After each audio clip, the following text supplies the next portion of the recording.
চলেন প্রথমটা দিয়েই শুরু করি, আর সেটা হলো ক্রস কাজিন। তো এই ক্রস কাজিন এরা কারা? খুব সহজ করে বললে ক্রস কাজিন হলো মায়ের ভাইয়ের সন্তান অথবা বাবার বোনের সন্তান। মানে ধরেন মামার ছেলেমেয়ে অথবা ফুফুর ছেলেমেয়ে, এরাই হলো ক্রস কাজিন। এটা মনে রাখার কিন্তু একটা খুব সোজা উপায় আছে। ক্রস কাজিনের ক্ষেত্রে আসল শব্দটা হলো বিপরীত, মানে নিজের বাবা বা মায়ের বিপরীত লিঙ্গের ভাই বা বোনের সন্তান। এই যে বিপরীত লিঙ্গ, এটাই কিন্তু আসল ব্যাপারটা। আচ্ছা, ধাঁধার প্রথম চাবিটা তো পাওয়া গেল। এবার তাহলে দ্বিতীয় চাবির দিকে এগোই, আর সেটা হলো প্যারালাল কাজিন। প্যারালাল কাজিন তাহলে কারা?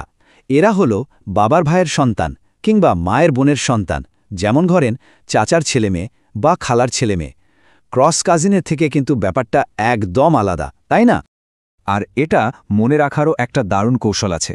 প্যারালালের ক্ষেত্রে মূল শব্দটা হলো একই, মানে নিজের বাবা বা মায়ের একই লিঙ্গের ভাই বা বোনের সন্তান।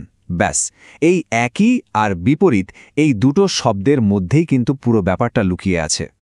বা তাহলে তো আমরা cross cousin are parallel cousin দুটোই চিনে ফেললাম। এবার সেই প্রথম প্রশ্নটাতে ফিরে যাওয়ার সময় হয়েছে, কেন এদের মধ্যে বিয়ের নিয়মে এত বড় একটা তফাৎ? আর উত্তরটা ঠিক এখানেই।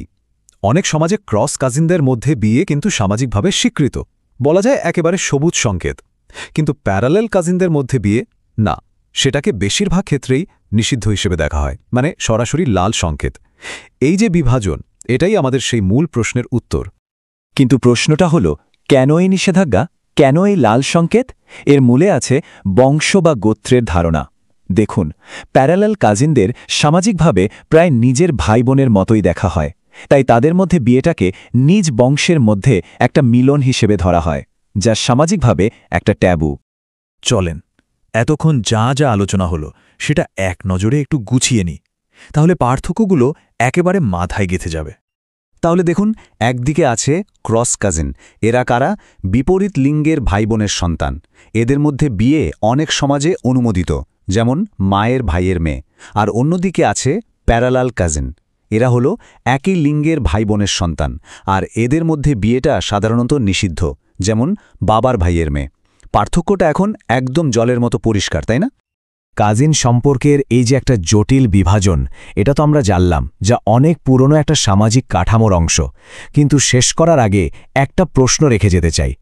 আজকের এই আধুনিক সমাজে এই ঐতিহ্যবাহী বিভাজনের ভূমিকাটা ঠিক কী?